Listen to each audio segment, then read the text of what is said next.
បងប្អូនទាំងអស់គ្នាថ្ងៃមុនបងប្អូនមានដឹងទេថាលោក Donald Trump បានខលទូរស័ព្ទទៅប្រធាន FIFA ឡើងផ្អើលពេញពិភពលោកពាក់ព័ន្ធនឹងការលុបការក្រហមចោលដើម្បីឲ្យកីឡាករឈ្មោះ Balogun បានលេងនៅក្នុង World Cup ឆ្នាំ2026វិញបងប្អូនតែដល់ពេលចុងក្រោយមាននរណា Donald Trump បាក់មុខខ្លួនឯងមិនស្ទើរទេដោយសារតែការពិព្រឹកមិញនេះក្រុមបាល់ទាត់របស់សហរដ្ឋអាមេរិកបានធ្លាក់បាត់ហើយមិនអាចឈានជើងទៅដណ្ដើមពាន World Cup ឆ្នាំ2026បានទៀតទេហើយរឿងដែលលោក Trump បានខលទៅប្រធាន FIFA ហ្នឹងដោយសារតែលោក Trump បាននិយាយថាវាជារឿងអយុត្តិធម៌ដ៏ធំមួយសម្រាប់កីឡាករអាមេរិកគាត់បានសរសេរនៅលើបណ្ដាញសង្គម Truth Social របស់គាត់ថាគាត់បានដោះស្រាយរឿងអយុត្តិធម៌នេះរួចហើយសម្រាប់កីឡាកររបស់អាមេរិកមានអីចុងក្រោយត្រូវបានគេលុត4-1ធ្លាក់បាត់ហើយនៅក្នុង World Cup ហ្នឹងចង់សួរលោកប្រធានាធិបតី Donald Trump ថាតិចទេទូរស័ព្ទទៅសុំឲ្យគេរៀបចំការប្រកួតម្ដងទៀតទៅបើសិនជារៀបចំឲ្យមានការប្រកួតម្ដងទៀតមែនពិតជារឿងហួសចិត្តកាន់តែខ្លាំងនៅលើពិភពលោកហើយបងប្អូនរឿងនេះហើយរឿងដែលខ្ញុំអស់សំណោចជាងគេនោះគឺ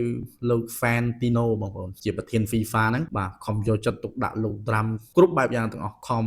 ជូនកាដូផងខំយកនេះយកនោះទៅជូនលោក Trump មិនមែនត្រឹមប៉ុណ្ណឹងដល់ថ្នាក់បង្កើតពានរង្វាន់សន្តិភាព FIFA ជូនលោក Trump ទៀតអានេះហើយដែលគេហៅថាយកចិត្តតែមានឯណាចុងក្រោយការយកចិត្តនេះมันអាចឲ្យអាមេរិកទៅលើកពាន World Cup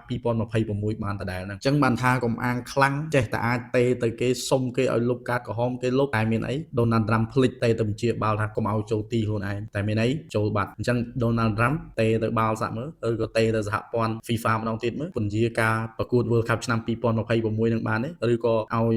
លើកម្ដងទៀតហើយរឿងដែលខ្ញុំគួរឲ្យស្ញប់ស្ញែងមួយទៀតគឺក្រុម Belgium ដែលបានលុតក្រុមសហរដ្ឋអាមេរិក4-1នេះគឺជារឿងអស្ចារ្យមែនទែនសម្រាប់ប្រវត្តិសាស្ត្រឆ្នាំ2026នេះចុះបងប្អូនវិញយល់យ៉ាងណានៅក្នុងរឿងនេះសូម comment នៅខាងក្រោមវីដេអូនេះ follow for more